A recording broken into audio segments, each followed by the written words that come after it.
share something? Uh,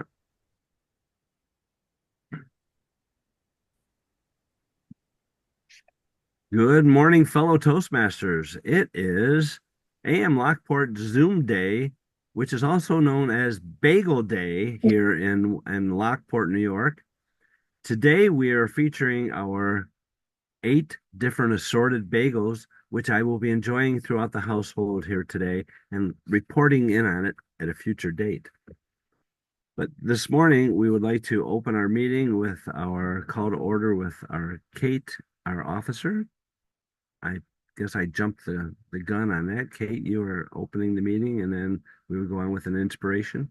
It's all right. You've been an officer and an area governor and all kinds of leadership roles. Our Larry McKenzie, a distinguished Toastmaster 2 times over in the legacy manuals and in pathways, just announced back in December for anyone who didn't hear. So bravo again to Larry, who is our Toastmaster of the day.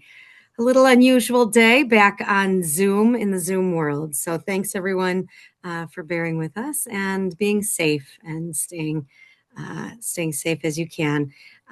We can say the pledge and then the inspiration if our inspirer is here.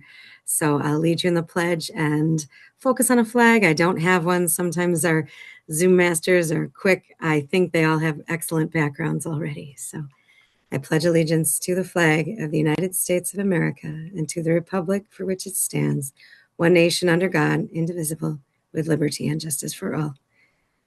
And who's giving our inspiration today? It's right in front of me. Why am I not looking at It's supposed to be Yang. Yang is here. So Yang, it's the floor is yours. Inspire us.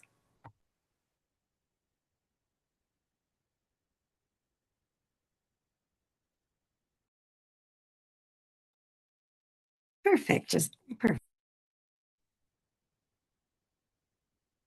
Um, Wait a second. It's not working well.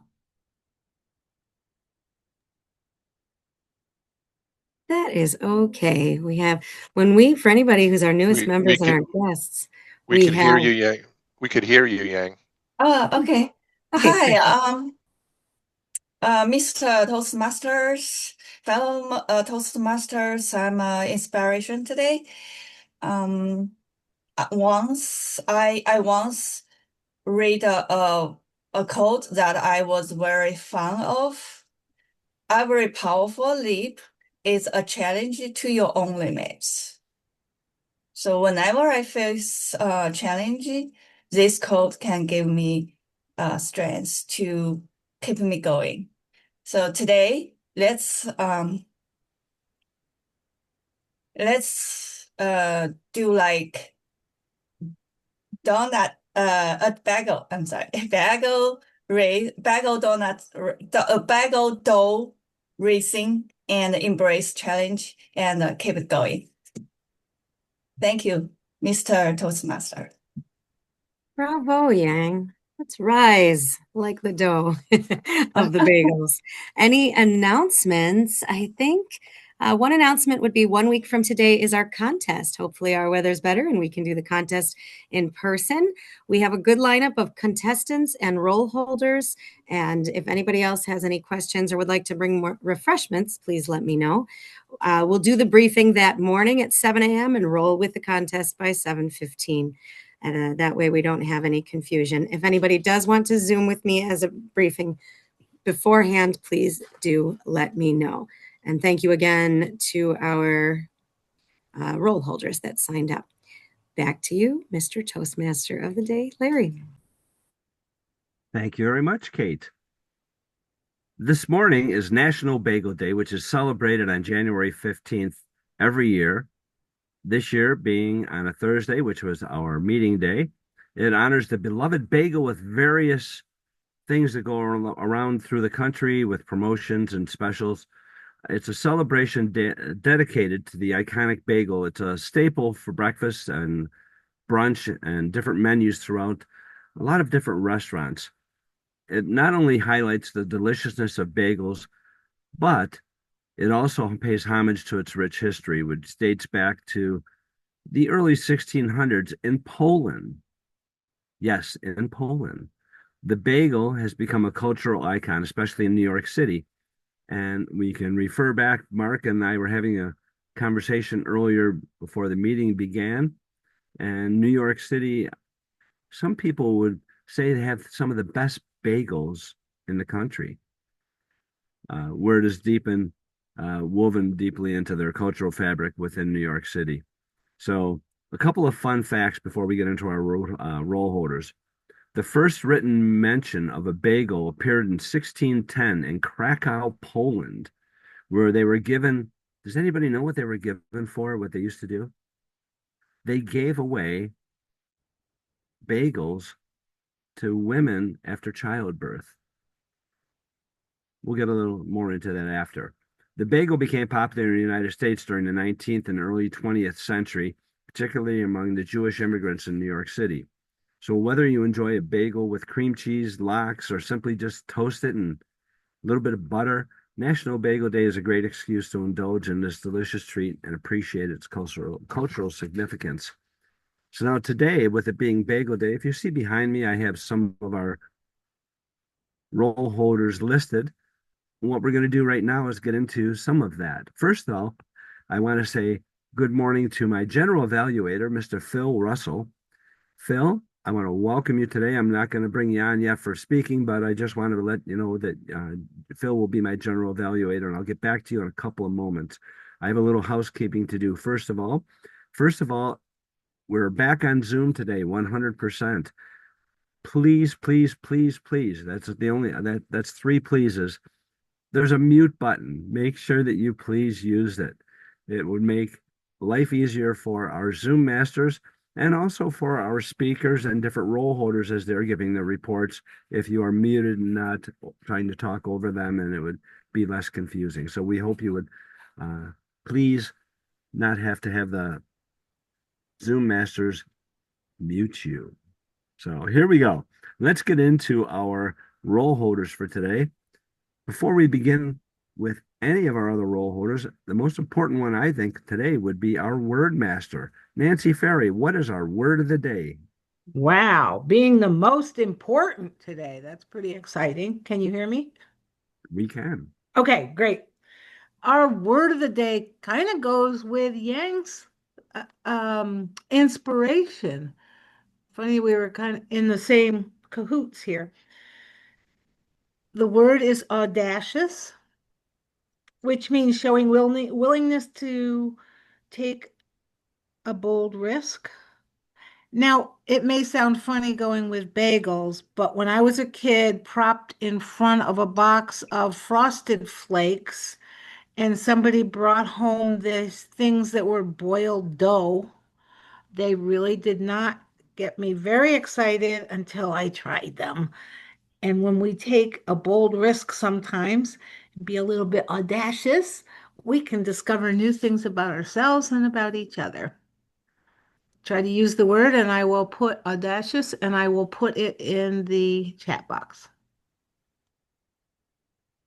Thank you very much, Nancy. The reason I said it was the most important part of beginning of our meeting is now everyone has an opportunity to use that word throughout the meeting and add it to our vocabulary, audacious. Next, our next role holder that we're looking for is our master, Bridget Newton. Bridget, tell us a little bit about what you're going to be doing today. You, what, Larry? I cannot remember the grand title for you. The meeting leader? No, I'm sorry. What would it be? Bagel Master. Oh, sorry, Bagel Master. Good morning, everybody. So I am the master today. Last week during my speech, I was told that I am quite good at filler words and ahs and ums, which was great feedback. I believe this qualifies me to fill this role today. I will be checking for ahs and ums and filler words for you folks, fellow Toastmasters, and I will report back later. Thank you, Bagel Master. Thank you very much, Bridget. Next, we have our grammarian who pulled double duty also as our officiating officer this morning, and that is Kate Orr. Thank you, Mr. Bagel Master of the Day. I love that you have dubbed yourself this thusly. I will be listening for hopefully mostly strong uses of language, but I know that I, for one, am rather uncaffeinated still, and so I hope that I will be listening carefully to all the strong uses, and I'll check if there are any poor uses as well. Back to you. Thank you very much. Now, typically we do the quote master earlier in the meeting. I waited until after we got our word, our master and grammarian, just to see if it might pop up in our quote of the day. Who knows? Darcy Colby, quote master. Good morning, and thank you, Mr. Bagel Master. My quote for the day is very short. I'm being audacious in this one. I've never met a strong person with an easy past. Mr. Toastmaster. Ooh, thank you very much. Next, I think it's time for us to get a little chuckle in. Tracy Farrell, our jester of the day. Thank you, Mr. Bagel Master. And I'll have to agree with you. New York City does have the best bagels in the country. I did have the audacity at one time to try to make homemade bagels. It was not as good. However, I do, and it's very difficult, I have to say, to find jokes about bagels. But if you find the perfect bagel, how do you keep it from being stolen? Yeah, keep it under locks and key. So, what did the cream cheese say to the bagel? I've got you covered. And then in reply, what did the bagel say to the cream cheese? Oh, you're my everything. Mr. Bagel Master. Well, thank you very much, Tracy. We appreciate that. This morning, taking over for Mark will be Len as our timer. So, Len, let us know what you'll be doing today as our timer. Morning, Larry and fellow Toastmasters. Yes, timer. I will make sure that we fit within the requirements of our given speech rule, be it table topics, which is 1 to 2 minutes, evaluations 2 to 3 minutes, and unless noted otherwise, program speeches at 5 to 7 minutes. You'll see me change my background color to green when you qualify, yellow when you're getting close to the end, and red when you are approaching too long. So beware. Mr. Toastmaster. Thank you very much, Len. I appreciate you being our timer this morning. Next, we have our quiz master. Who's going to find out if we're listening today? David Jones.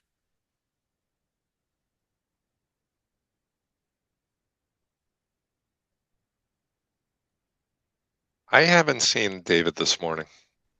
Well, there's a quiz for you. Has anyone seen David? Would we have a volunteer that would like to jump in as our quiz master today?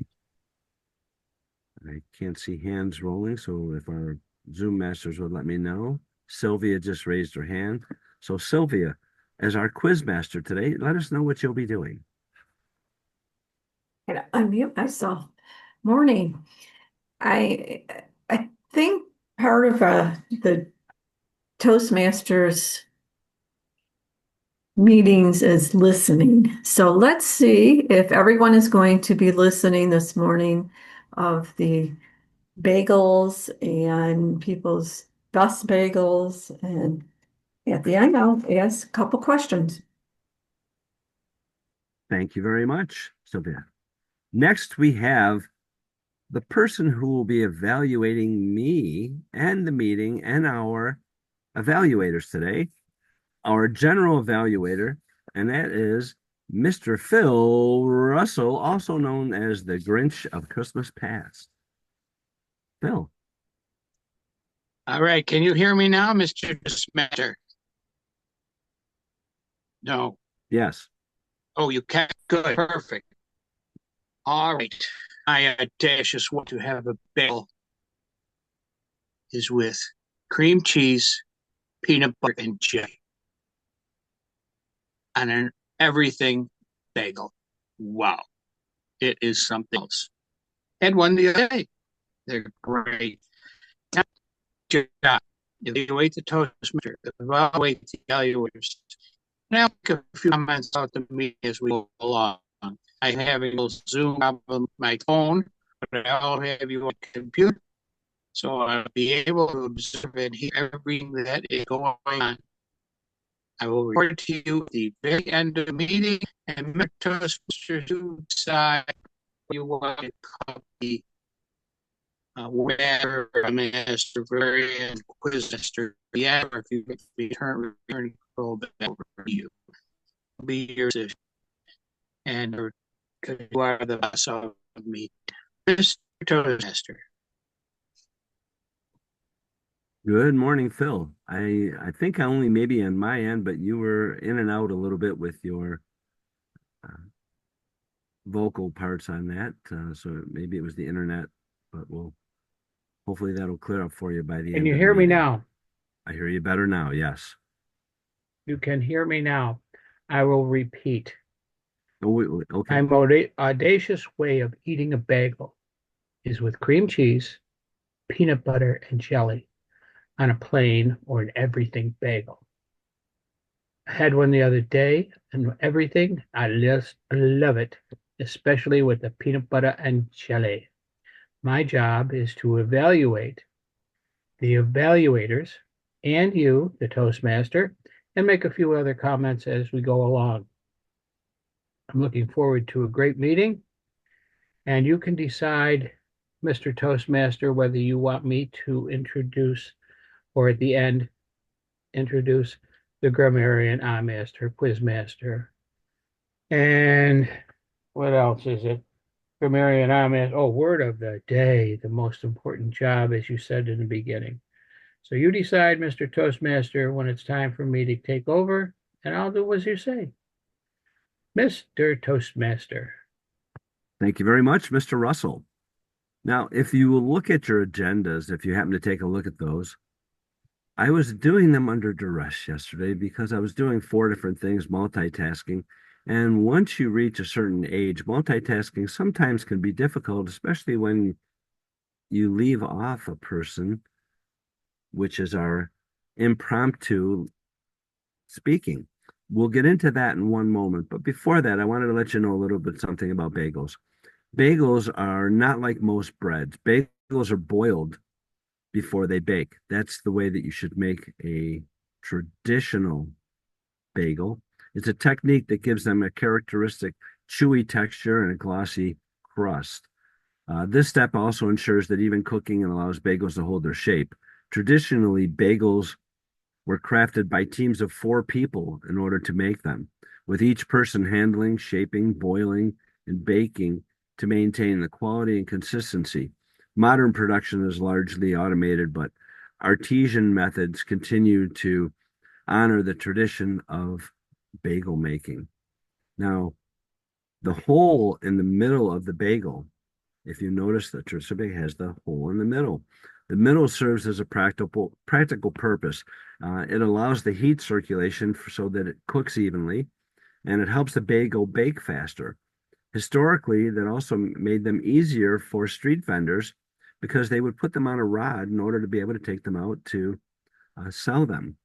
Now, bagels were historically considered a status symbol. They were gifted to different key life events, such as childbirth. Now, the dough for a traditional bagel usually features 5 ingredients: flour, water, yeast, salt, and malt, and is often left to rise for about 12 hours or more before they are boiled and baked. Bagels also have a presence in popular culture, from songs and movies to different emojis. So the next time you enjoy a bagel, remember, it's not just a breakfast treat with peanut butter and jelly. Right, Phil? It's a centuries-old symbol of culture, tradition, and culinary creativity. So this morning, we're going to give a few of our members an opportunity to speak impromptu. And our person that will be leading that this morning, our table topics master, is Jill Ronnie. Jill, welcome this morning as our Table Topics Master. Take it away. Okay, everybody. I was looking at the number of people that were available today. First, I had 5 on my list. Then it went down to 4. Then it went down to 3, which is what I need. But if anybody who has a small role would like to chip in and answer a question, feel free to chip in. Sorry about that. Okay. When I first had bagels was when I was young. And probably like many of us, I started out with those, I think it was the Lender's frozen bagels that they came in a tube. And you put them in the toaster and they cooked up. They were okay. But, Then I went to college. And the dining hall at Morrisville actually made bagels from scratch every day. And to get a hot bagel out, and you had to take it out to the toaster, you had to slice it yourself at the toaster. Imagine having a knife like that in the dining hall now. Oh, heavens forbid. And then you put it in the toaster with one of those ones that continuously rolls around. And I would just slather it with butter. And I ate bagels a lot of days when I was at Morrisville. So that's how I learned to like bagels. Sam, do you remember when you learned to like bagels? And try and make a story out of it and use audacious. Good luck. Thank you, Jill. I think part of me liking bagels originated from a lot of trips to New York. We used to go every December, and like many other things in my family, it revolved around the food that we were going to eat. So it always involved getting a fresh bagel, which when they are fresh, they don't even need to be toasted. I recall having one at Grand Central Station that was fresh out of the oven with butter, and I remember it being probably the best bagel I've ever had. I've not been audacious enough to try making my own. I have experimented with sourdough a little bit in the last year almost. So maybe in my future I could attempt some bagels. I did get a video sent from my friend the other day, and it pretty much follows the same process as making the bread. Then you just equally weigh out portions for the bagels. And maybe that'll be in my future attempts at being audacious.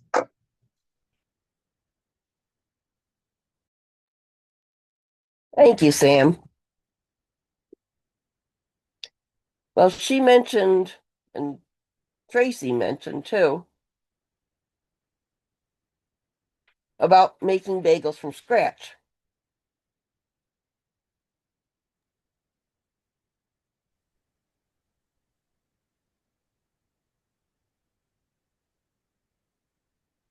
Steve, do you think you would ever have the courage to make bagels from scratch? Where would you start and where would you find a recipe?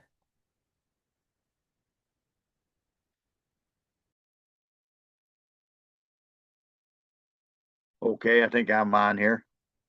That's a good question. I don't know if I have the audacity to want to attempt making bagels because, like many people, my experiences with bagels were not good. I mean, I've had some that made my jaw sore chewing on them. And I said, what's this so great about these things? Well, then I finally had one the way they're supposed to be made. I said, oh, these things can be good. As far as making them, I don't think I would because I'd probably turn out with the other variety that you can't chew. And if I can't chew through it, something's wrong with it. Would But I do now like bagels. I love to slather them with blue cheese, or if they have different blue cheese, cream cheese. There is a difference. Cream cheese. If there's other toppings there, I'm willing to try them. See, oh, that's a pretty color. Let's see what this tastes like. When they're offered. So I'll try several different things. Generally, I'm not a big fan of bagels, but that's because my memory keeps telling me these things are inedible, which is not true. But if they're part of a spread when I go out to breakfast somewhere, yeah, I'm liable to have one if they look like they're look good, and they usually do. Trouble is, they look good and then they're not. But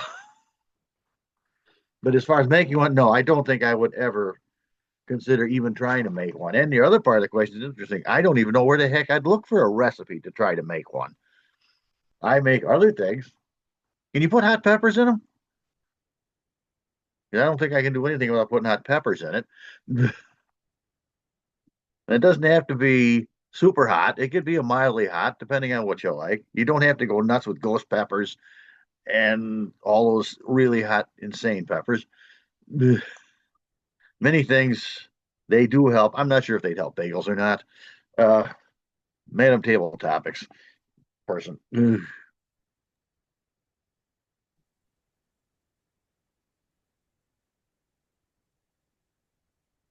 Thank you, Steve. And your answer leads right into my last question. Oh, good. Which is, yeah, which I'm leading to Beth because she's the last person that I had on my list without a job. So, Beth,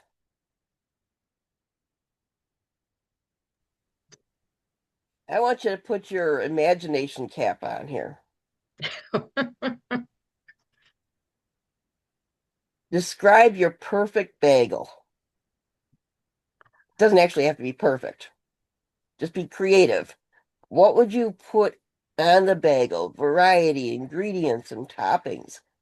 They come in a myriad of flavors, all those everything bagels, and some are sweet and some are savory.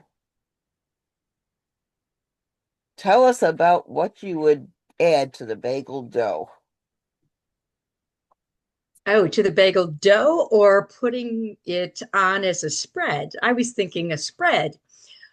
Let's see, that's a little bit different. Adding it to the bagel dough, that would mean I'd have to make it.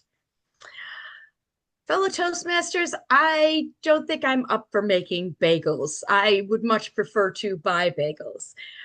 I will tell you that I'm also not very audacious with my choices of toppings. I can't have bagels that have any seeds. So those of you who love those everything bagels, those are not bagels I can eat. I can't be that audacious. I have to go with plain and boring.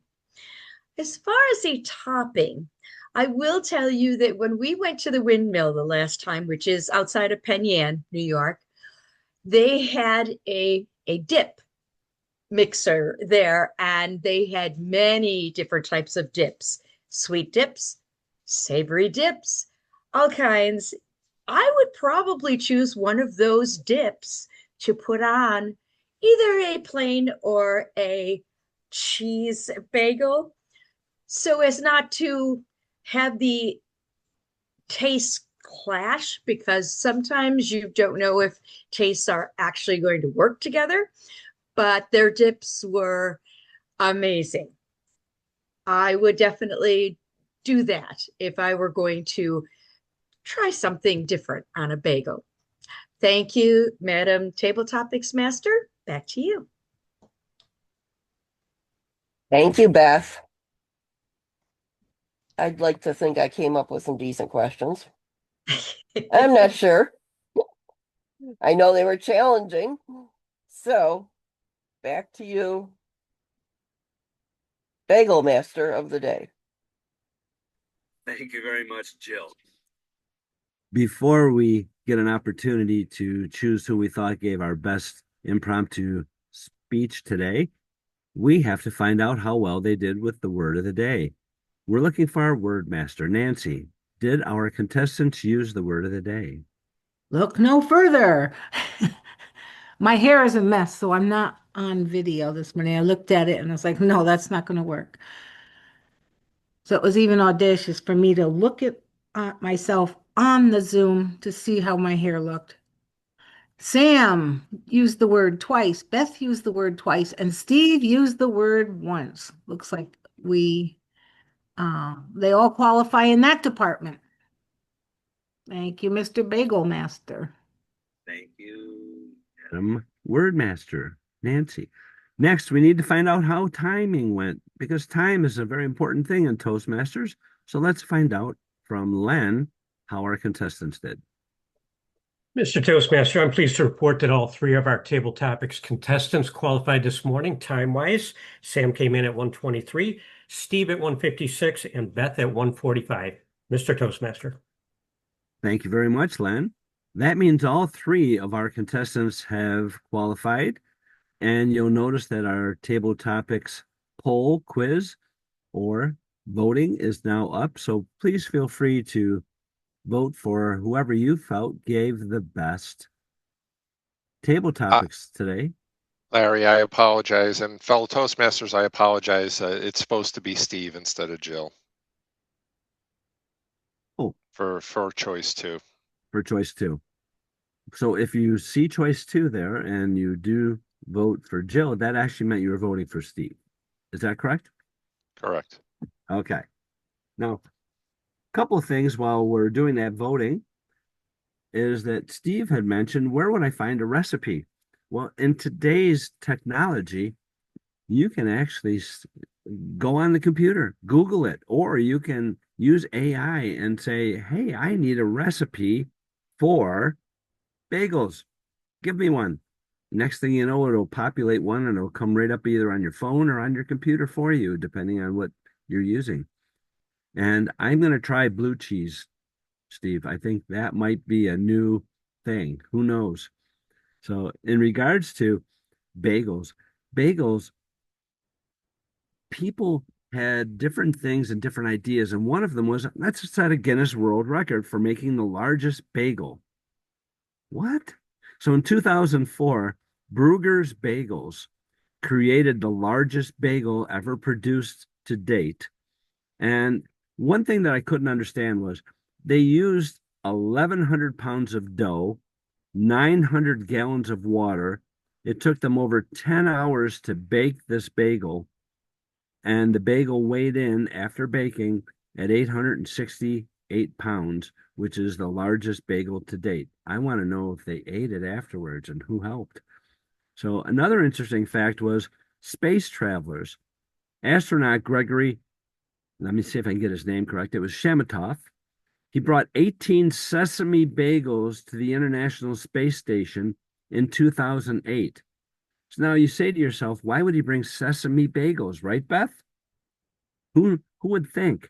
Because if you look at the most popular bagels, the plain bagel is the most popular bagel. And then after the plain bagel, everything bagel, believe it or not. And along with that is the cheese bagel. Those are the three top bagels. So then you wonder to yourself, who in their right mind would ever come up with an everything bagel? Well, the popular bagel, just like the chicken wing, has a lot of different inventors that lay claim to it. But it's reportedly it was invented by a 15-year-old boy. His name was David Guthson in 1980, where he was helping clean up after they were making bagels.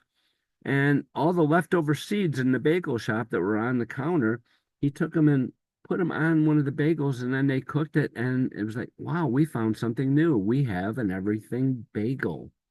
So whether it's true or not, but that happened in 1980. So we'll have to go back in time and figure out if that was a thing. Now, I had sent out a few emails throughout the beginning of the week asking for our speakers to reach out to their evaluators to give them their title, their speech topics, and also for their introductions. So I know that Maggie was traveling, so I'm going to move Maggie, unless Maggie's on with us right now, I'm going to move her down to maybe second or third speech. No, I'm going no, to no, move no, her. no, no, no, please don't do that. Okay, I'm right you are outside here. I'm here and I'm right outside my doctor's office and I Okay, have to go perfect. in. And so I asked for Mary's spot so that I go first. Sounds great. Thank Well, in that case, let's introduce your evaluator, Mr. Marty Johnson, who will be evaluating Maggie Craig. Thank you, Mr. Bagel Master, fellow Toastmasters and guests. This morning, Maggie is presenting from the Presentation Mastery Path Level 2, and the project is Introduction to Toastmaster Mentoring. Timer is a 5 to 7 minute speech. The purpose of Maggie's speech is for her to clearly define how Toastmasters envisions mentoring. This morning, Maggie will share an aspect of a previous experience as a protege. The title of Maggie's speech is My Day, My Scene. Please help me welcome Maggie Craig.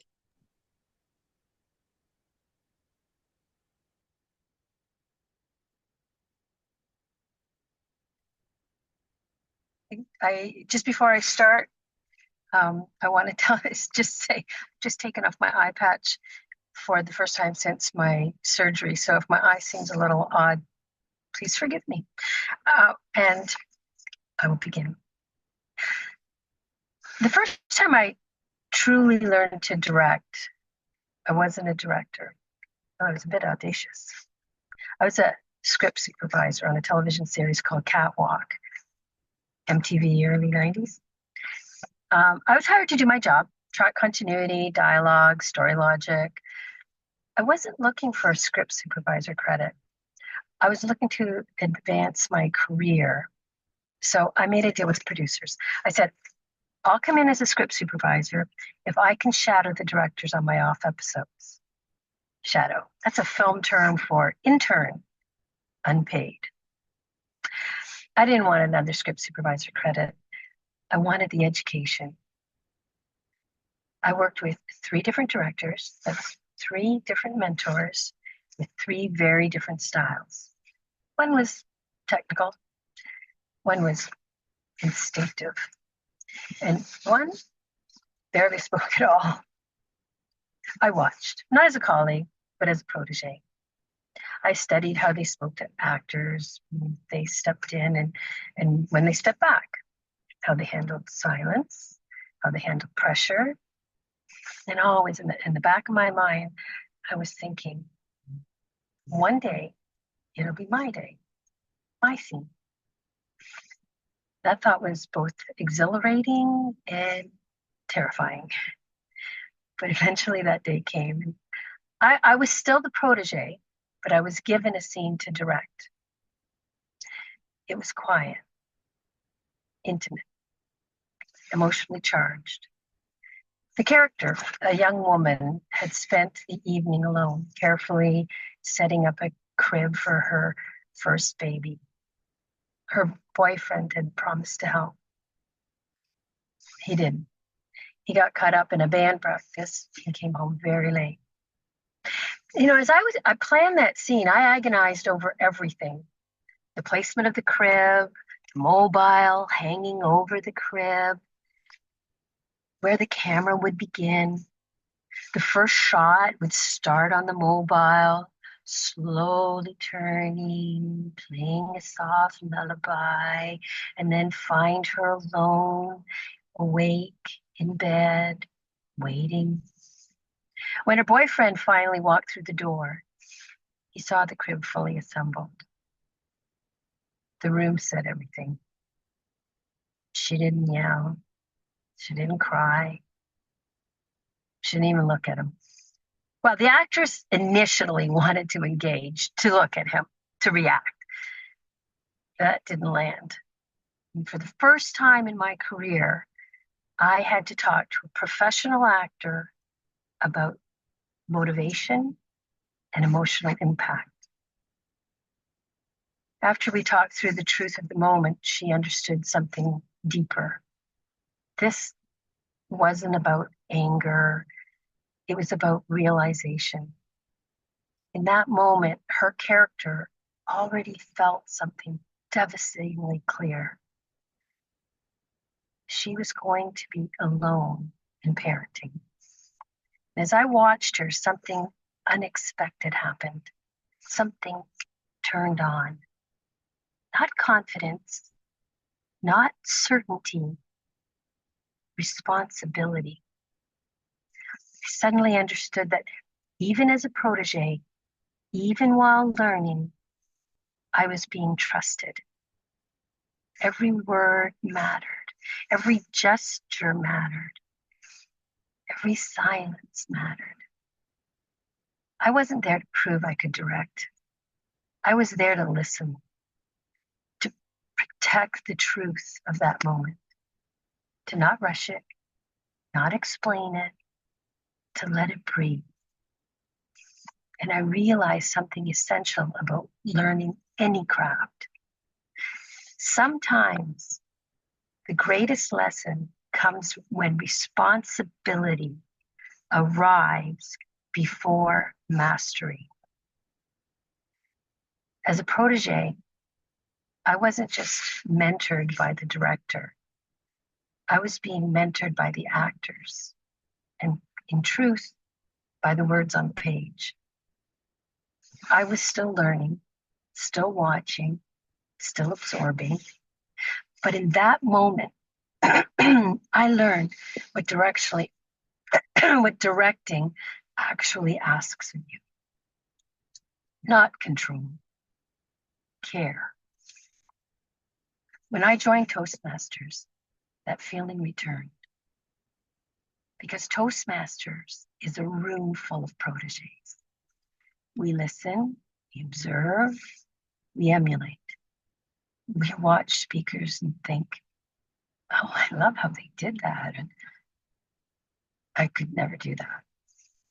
But the real learning doesn't happen while you're sitting out there.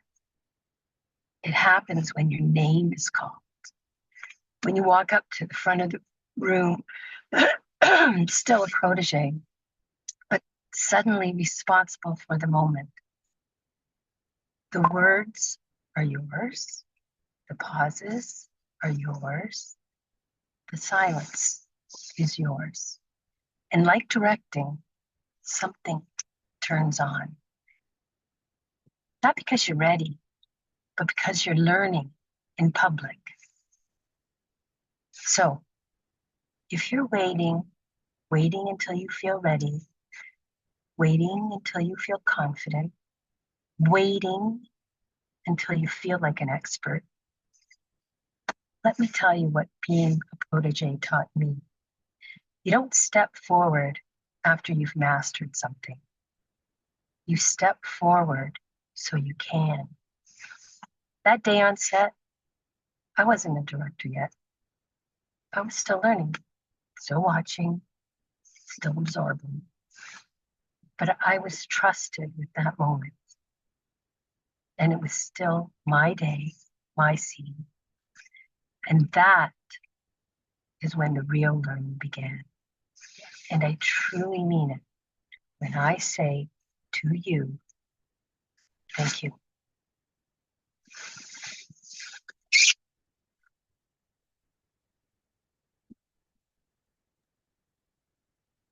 Our next evaluator will be Mr. Joseph Budnick. And Joe.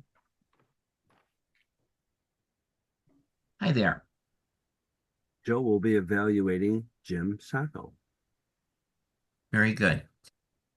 So Jim is a new member of Lockport AM Toastmasters, giving his icebreaker speech in the dynamic leadership track. It is a 4 to 6 minute speech. Jim had previously been a member of Toastmasters during the 1990s and is looking forward to starting all over again with the Lockport AM Toastmasters. His speech is titled, Why Toastmasters? Will you please welcome Jim Stacko? Here we go. Okay. Thank you, Mr. Bagel Master, fellow Toastmasters and guests. Why Toastmasters? Why do we take the audacious step of joining Toastmasters? We're different people, different backgrounds, different opinions, different ways of life. Well, I want to tell you why I joined Toastmasters, start going back to January of 1992. Now, before that date, back in the 1980s, I worked in Albany, New York as an environmental engineer working for the New York State Department of Environmental Conservation. One of my tasks at 25 years old was to teach an operator training course in New York State. We had to go to all 9 regions once a year, take me and myself and another gentleman and teach an 8-hour course. And there were sometimes 15 to 40 people in the class. These people were twice my age. They've been working with waste disposal most of their adult life. But we got to be very good at teaching this operator training course. We did develop a way to interact with the audience and what have you. Then I left that job in 1990, took another job, and then a year or 2 later, I missed public speaking. And in 1991, I saw an article in the Schenectady Gazette about the Mohawk Toastmasters. So I said, well, why don't I go to this meeting? And so in December of 1991, my wife and I went to a meeting of the Mohawk Toastmasters. I was interested. She was not interested. My wife, Marianne, was pregnant with our second child, Andrea, who was due in January. So I joined my first meeting in January of 92. And at that meeting, after that meeting, 3 women came up to me and said, hey, we love your wife. Why don't you get her to join? I said, well, this is for me. This is mine. But it was good. I worked through with this group. It was fun, challenging with speeches. I worked towards my ATM. I got my ATM in Schenectady. And later on, during that time, I worked as a town engineer. Toastmasters helped me with giving training to some of my employees in the water and sewer department. I gave OSHA compliance training to them. After that, I decided to run for public office. Got into politics. Well, a lot of people were saying, yeah, your speeches are great. We love to hear what you had to say. Toastmasters was really helping me. But then again, the election results showed that people really didn't care to hear what I had to say. But my speeches were good. So later on in life, we moved to Lockport in 1997, and I transferred to the Lockport PM Toastmasters. And in that group, I worked and attained my bronze and silver for my ATM. And they're good people. Some of you may remember the old Gray Goose. He was, God rest his soul, he was great storytelling. He was, I guess he was a storyteller at the YMCA Camp Keenan that people know of. Then there was a contest with some of the other groups. And you might remember a guy, I think he was with the Lockport AM Toastmasters, can't remember his name, but he always proclaimed that he would sell coffee to offices, and he always proclaimed that when he delivered coffee, he was the most popular person on the elevator. And somebody that you may know here. But anyway, it was fun working with Toastmasters in Lockport. Then in 1999, my wife Marianne, delivered her 3rd daughter, Jessica. She was born. And then later that year, she was pregnant again. So I said, well, I really couldn't do Toastmasters anymore. And I told people in the Lockport PM Toastmasters, I asked them, does anybody else want to be the president? Nobody said anything. So really the club disbanded then. And I went beyond Toastmasters in the year 2000. And for 26 years, I got involved in many public speaking engagements outside of Toastmasters. I joined the Pendleton Democrat Club. They made me the president. And then I joined the Democrat Committee. I became the chairman. I was on a town planning board and master plan committee where I chaired both of them. Then my son, Jimmy, got into Cub Scouts. I became a den leader, and that all went on the side. And it was probably the most rewarding speaking I ever did in my entire life. So why do I join Toastmasters again after 26 years, after all of that? Well, there's good memories from the past. You meet here at the YMCA. I find it's an audacious step, but I said, well, why don't I do this again? My 2 older daughters were married back in 1999 and 2018 and 2019. And I gave my father the bride speeches at both. And they went well. And I have my 3rd daughter, Jessica, who's getting married this June. So I feel that Toastmasters will help me with my public speaking here. Also, you use electronics. And I find that something that's interesting since we're doing that more of that during the since COVID. And I find that to be very fascinating. And it is what we're doing right now. I just had a presentation last night on Microsoft Teams with a group of engineers. And I thought that was good. So I look forward to working with you all. And I want to tell you, lastly, I want to tell you how my experience at my first meeting here ties back to the Lockport, to the Mohawk Toastmasters. In my first meeting, Mary Beth came up to me after the meeting and she remembered who her Girl Scout leader was back when she was at DeSales and asked me, he said, hey, why don't you get your wife Mary Ann to join Mr. Toastmaster? That's it.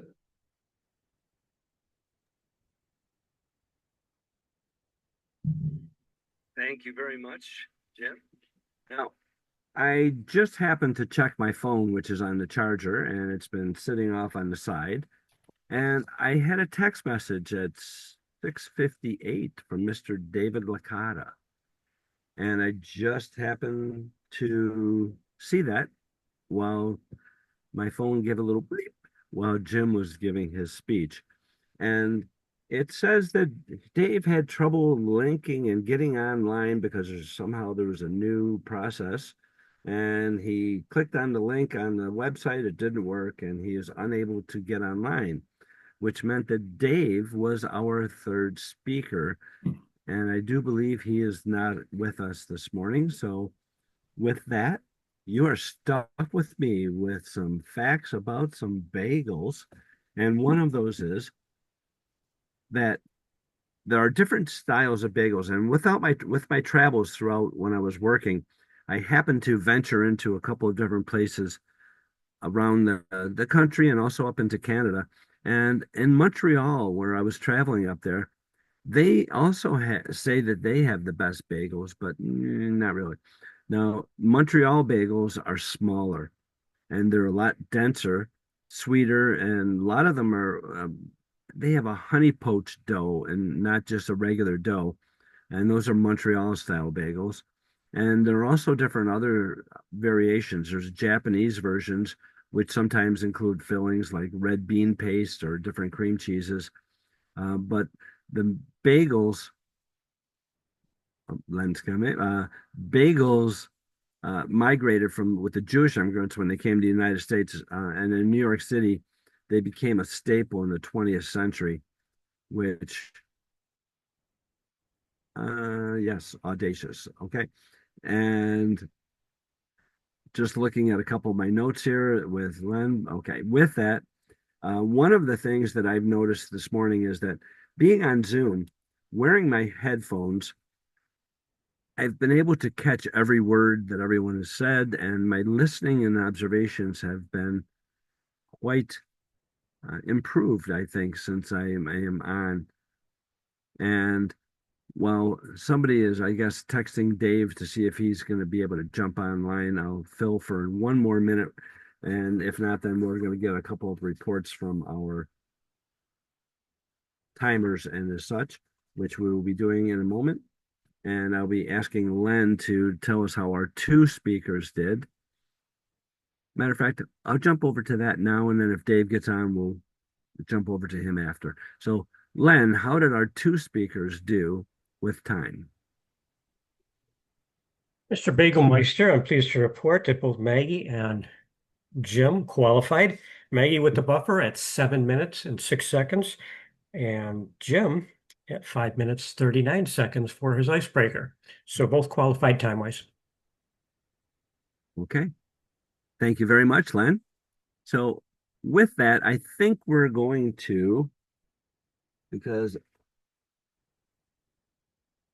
Dave Licata just texted me and said he's going to have an old-fashioned snow day that he remembers from a kid, which involves him going back to bed. So we have two speakers this morning, Maggie and Jim. So Maggie and Jim, please vote for one of our two speakers this morning. And click on and submit your poll. Now, in my travels to New York City, I had mentioned earlier when I was talking with Mark there was a bagel shop. I went there during the mid late 80s for training for a couple of weeks, and they said you got to have these bagels. And we went to a place in New York City. It was on the Lower East Side. It was called Russ and Daughters. Now they've been around since the early 1900s, and they have lines out the door, people waiting to get in to get their bagels. And I was thinking, well, bagels, and I never really had bagels until that point before. And I waited in line with the people that I was with, and we had bagels. And I said, wow, these were actually excellent. So I ended up going and grabbing some to bring home with me. A couple years later, I was traveling with my family. We went to see a New York Yankees game, and I remembered the bagel shop. And I said, we have to find this place. Couldn't remember the name. All I remembered was it has a daughter in it. And we found Russ and Daughters, Lower East Side, got some bagels, brought them home, still warm when we got them in the bag. And I guess you'd have to be there for that. So with that, what we're going to do now is we gave our evaluators a little bit of time to write up their reports. And what I'm going to ask right now is for Marty to please give his evaluation for Maggie.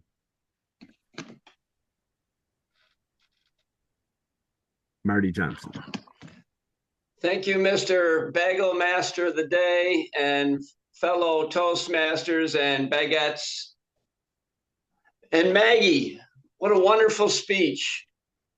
I enjoyed your speech. You told us what you were going to tell us, and you told us you excelled at clarity. Your speech was very clear, easy to understand. You know, I understand the situation you were in where you were in your car. However, I could still hear you, and your spoken language was very clear.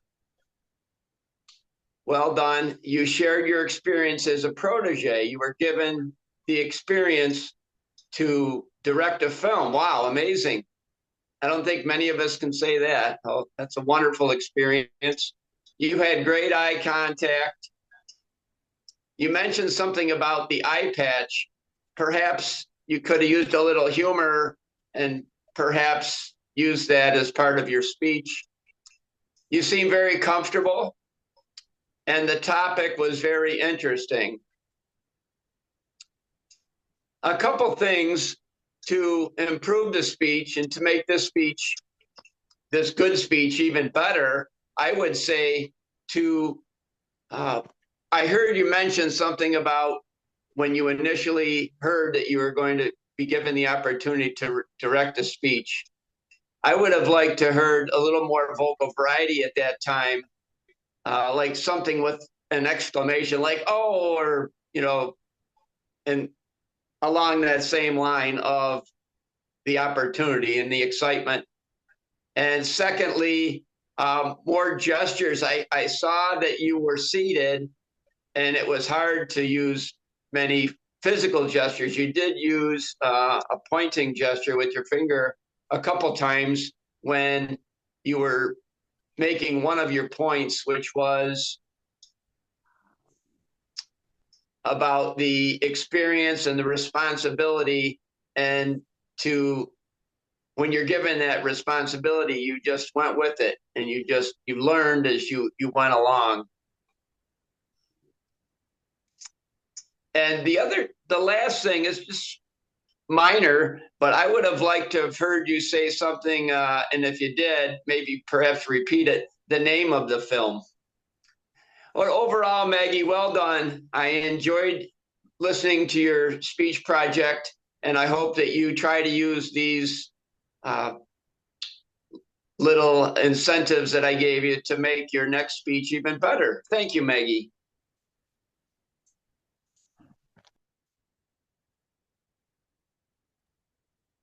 Thank you very much for that, Marty. And our next evaluator, Joseph Budnick, and Joe will be evaluating Jim Sacco. Thank you, Larry. Jim, wonderful speech, and congratulations for a wonderful icebreaker that you gave us this morning. It was an interesting story hearing your background, your work experience, and your leadership experience as well.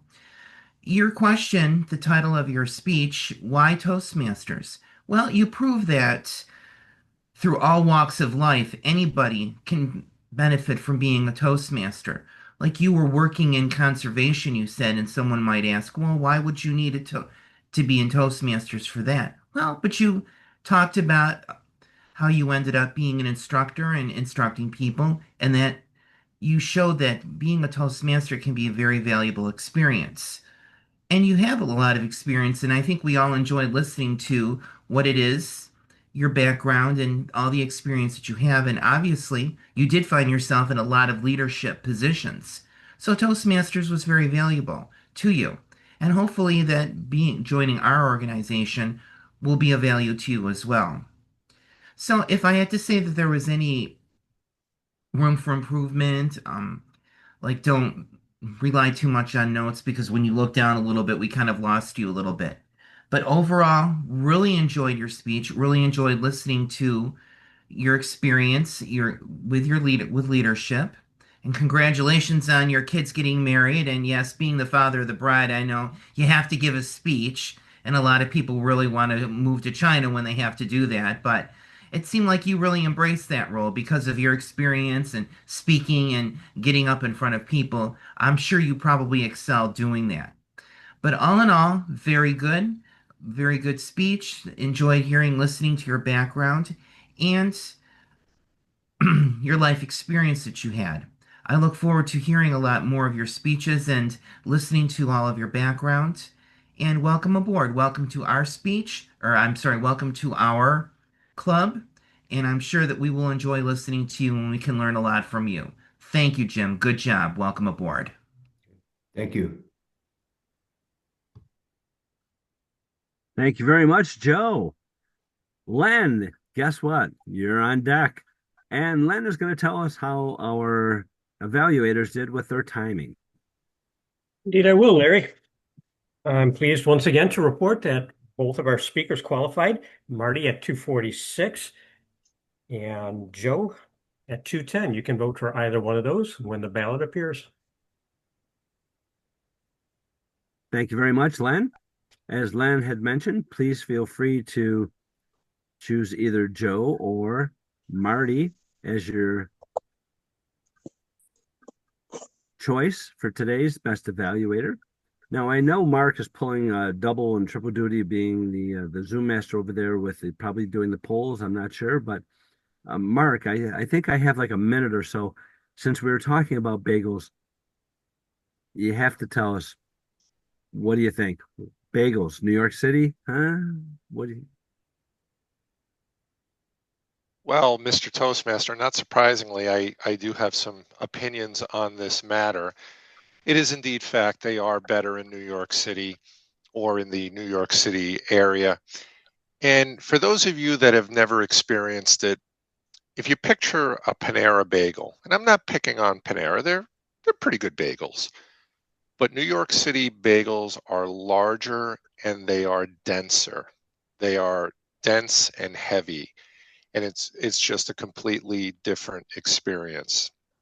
Now, when you go to New York, you can't just buy a bagel anywhere. You can't just waltz into a deli and buy one that's wrapped in saran wrap on a counter.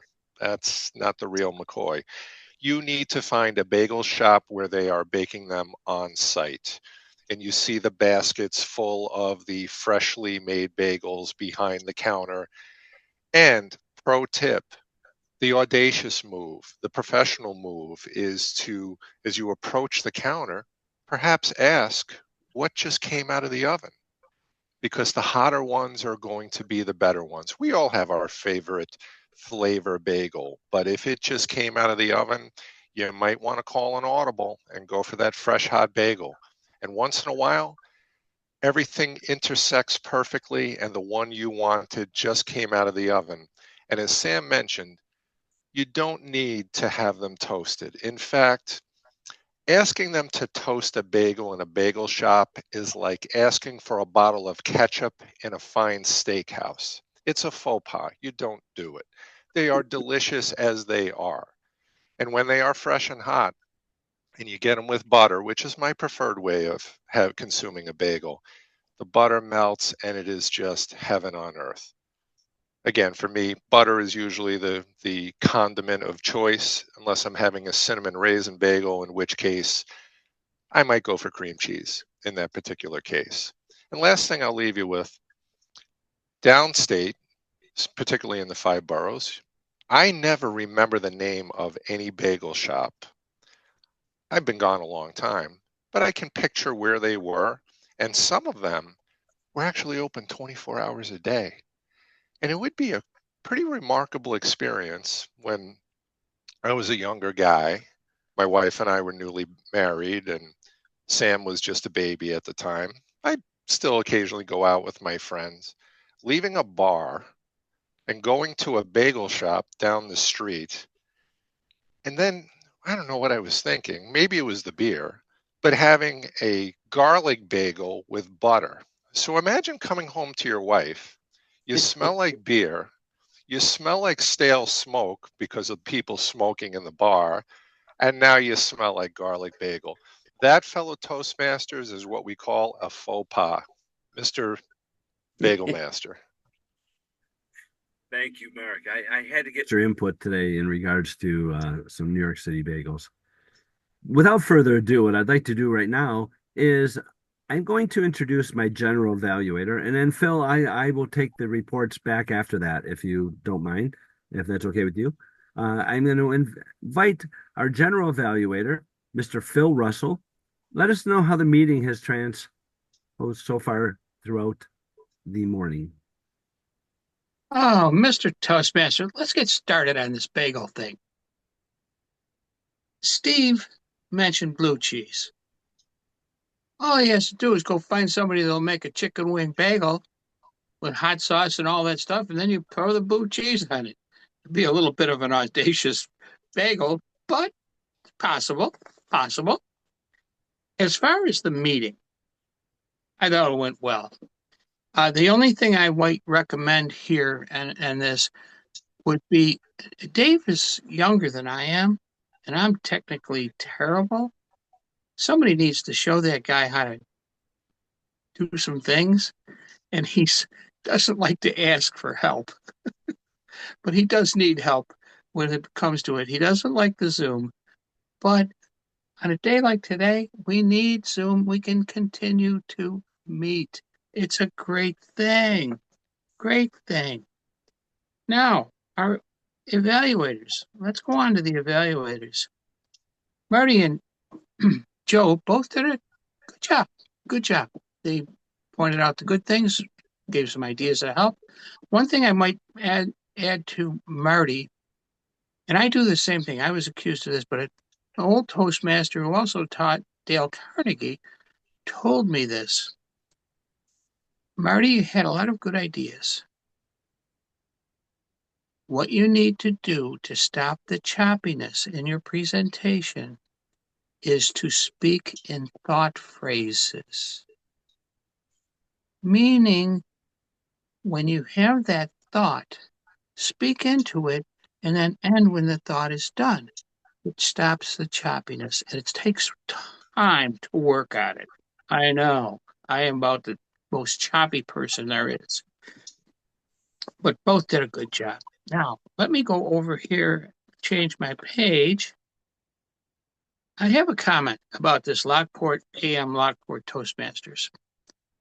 I started in 1982 with the noon group. I attended some of the evening groups, PM, and I attended, and I'm now a member of the AM. Let me tell you one thing about this group. AM Lockport Toastmasters is better than it's ever been. It's getting better. The reason it's getting better is because of you, us, the members. It amazes me how this group has gone on and continues to go on and excel. This group is one of the best Toastmasters groups I've ever seen. I will turn it back over to you, Mr. Toastmaster.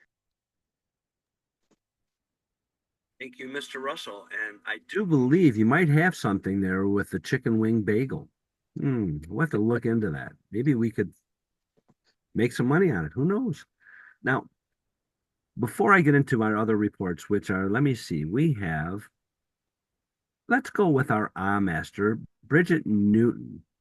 Bridget, tell us how our ahs, ums, ohs, and anything like that transpired throughout the meeting. Thank you, Mr. Bagel Master. So I have to wonder because everyone did quite well with the ahs and ums and filler words. I'd say the leader of the pack would be Jim, with the most. However, and I just did it, so I guess I got to put a tally on myself.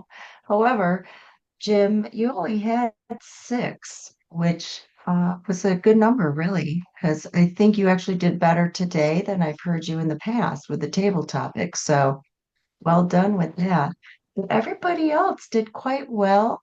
So I wonder if Zoom actually has a positive impact on that. I know for myself, because of work, much more comfortable on Zoom talking with people.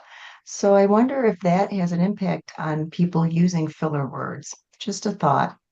Thank you, Mr. Bagel Master. Thank you very much for your report this morning, Bridget. Next, we have our grammarian. Okay. Our grammarian, I believe, did she have to hop off? Is Kate gone? Kate is left. Kate has officially left the building. She had to hop off to go to a blood drive, I do believe. I'd have thought they'd have been canceled. So let's do some quiz master report, and that would be Sylvia. Let's quiz our members this morning. You can feel free to unmute yourself for a moment if you have an answer, and take it away, Sylvia. Well, I never thought the theme bagels would bring back memories. I have quite a few memories on not just bagels, but the whole meeting that we were presented with today. A great meeting. And what I mean is by memories is when I was first married, we lived in Westchester County. My husband worked at Bedford Hills as a correction officer for 14 months or whatever time frame, maybe 17 months. And we would go to this little corner store. It was across from a train station, and it had best fried egg sandwiches. $1. Now, of course, this is 1987. $1. You got a coffee, fried egg sandwich with bacon or sausage on it, cheese, and they were delicious. And now I'm just thinking, boy, if that was on a bagel, it would have made. I would have paid $10 at that time because the bagels down in Westchester County were delicious. Couldn't get enough of them. But I don't like the everything bagel, don't like any of the flavors except the raisin cinnamon and the blueberry. That's the only 2 I love. So now I'll start with some questions. Where did Larry purchase bagels for this morning's meeting that we did not get to taste? E&D Bagels. Yes. Phil's favorite on his bagel is Peanut butter and jelly. peanut And butter cream cheese. I never heard of peanut butter and jelly on it. I'm gonna have to try that. So why is there a hole in the middle of the bagels? To facilitate cooking. Even cooking, yep.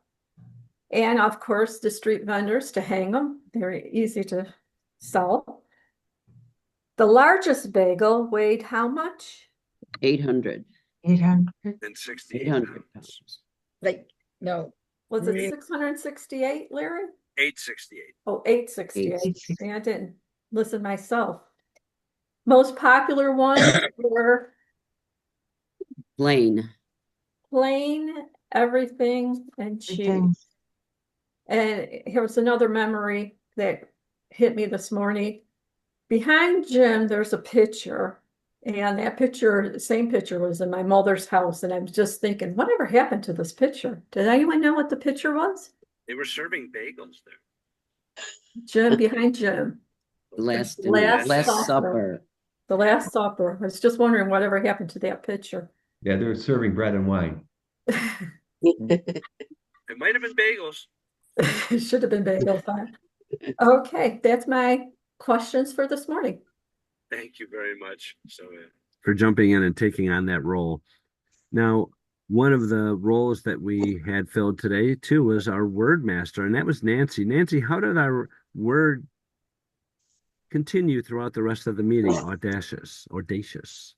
Audacious. It did quite well. Sometimes our words peter out after the table topics because everybody has it on their mind that they have to use it to qualify. So besides our five people that used our five table topics uses, we had Larry, you used it at least twice, Marcy once, Tracy once, Phil three times, Jill once, Mark Campos, and then both of our speakers used it as well. So I think it did quite well.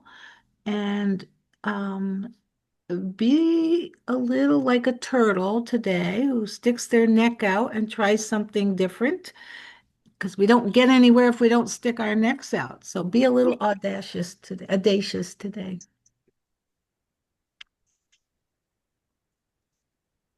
Thank you very much for your input today, Nancy, as our word master. I think Audacious did quite well, and I want to thank you for that.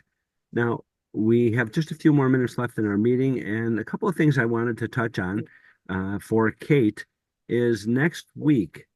Next week's meeting is our speech contest. So if you have a role and you'll be helping her with doing the speech contest as a judge or what have you, please make sure she's doing an online training, I do believe, or basically going over what things will transpire for that meeting or for the speech contest. And one of the things that I wanted to encourage, I know a lot of our members have been with the club for quite a while. Some have participated in speech contests and some have not. And one of the things that I heard today in one of our speeches, and it brought back some memories of just a few years ago. And a lot of it was transpiring during the COVID years where I was online quite a bit. And I joined a group on putting together speeches, and it was Darren Lacroix and Mark Brown, which were world champion speakers for Toastmasters. And I took some speech lessons and different things, speech coaching with them. And one of the things that they mentioned was stage time, which meant that feel uncomfortable, get out there. If you have an opportunity at any time to stand in front of a group of Toastmasters or your friends, take that opportunity. That is your stage time. Come out of your comfort zone. You may not feel as though you're ready for it to do it, but those things will come to you, and just breathe as you go through that and get yourself grounded and take that responsibility for the moment, which I heard earlier also today, which I think would have been one of the things that our grammarian would have used as one of the things that she heard, which I heard, as far as a key phrase, responsibility for the moment. Now, are there any announcements from our members that they would like to share with the group before we get into our awards for today? Any announcements? Anybody? Yes, it's not really an announcement, but I will say that the mention of peanut butter jelly and cream cheese brought back a memory for me, because when my children were small, they would go to my mother's quite a bit, and she made sandwiches for them that was peanut butter and jelly and fluff. And I said, Mom, don't they get enough sugar? But they're my grandkids, and if they want fluff, they can have fluff with it. So they definitely had sugar highs after going to Nana's house and having lunch. So I thought if anyone wants to try peanut butter and jelly and fluff, they liked that. Thanks. Thank you for sharing that, Beth. And lastly, before I give our winners for today, is there anyone else who would like to share a bagel thought or any thoughts that they have about what they're going to be doing today on their snow day, if you have that opportunity to not go to work? or out of the house? Yes, I no? had to. I will. I Jill, had to jump leave in. the meeting. I had to walk out of the meeting because my bird feeders are right outside my window here. And for the last week or so, I've had hawk problems. So I wasn't filling the bird feeders like I should have been because I'm only filling them for squirrels. Unfortunately, the hawks aren't scaring the squirrels. And I looked out as soon as it got light out this morning and the birds were out there and they were talking to me. So I had to go out and fill my bird feeders. And one of them was even frozen shut. Oh, I don't know. But they're out there happy now. So I did my good deed. Thank you for keeping birds healthy. Excuse me, Larry? Yes. Can I make a comment? Jim. Thank you for hosting this meeting over on the internet, what have you.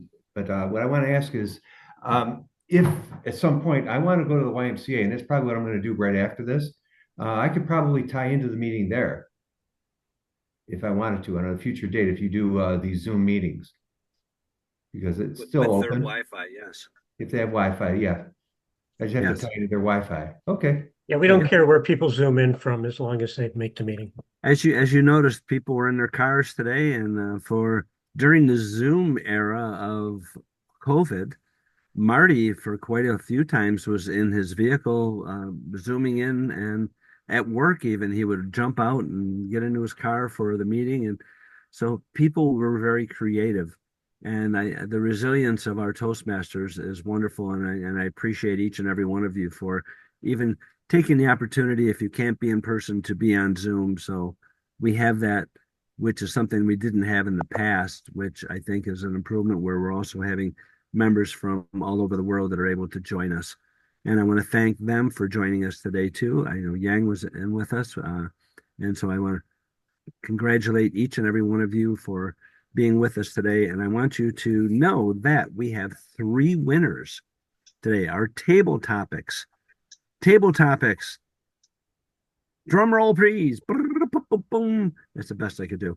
Our winner for table topics today was Sam. Sam, congratulations. I am actually passing you, here it goes, a virtual award. So, Sam, congratulations on your table topics win. Our top evaluator today, Marty Johnson, was chosen as our top evaluator. So, Marty, congratulations. And here goes your virtual, it was a napkin, but it was the best I could do for improv. Marty, congratulations. And our speaker of the day, get those jazz hands ready, everyone. Here we go. Our speaker of the day, Jim Sacco. Jim, with his icebreaker today, is our top speaker. So, Jim, congratulations. I've got my jazz hands working. Now, there will not be a 50-50 today, obviously, I don't believe. And remember, next week's speech contest, come prepared. If you're a speaker and you're not sure about the qualifications or what you have to do, make sure you reach out to Kate Orr sometime this week. And without further ado, if there's no other, I'm trying to see, our officer of the day was Kate. So I'm going to go to, I'll just jump in as our meeting adjourned. Thank you for being with us today. And remember, here it is. Here's the last thing I'm going to leave you with. Next time you go out and you enjoy a bagel, or even if it's this morning, which I'm going to do in a moment, remember, it's not just a breakfast treat, even though it's one of the best ones. It's a centuries-old symbol of culture, tradition, and culinary creativity. Have yourself a bagelicious day. Have a great day. Meeting adjourned.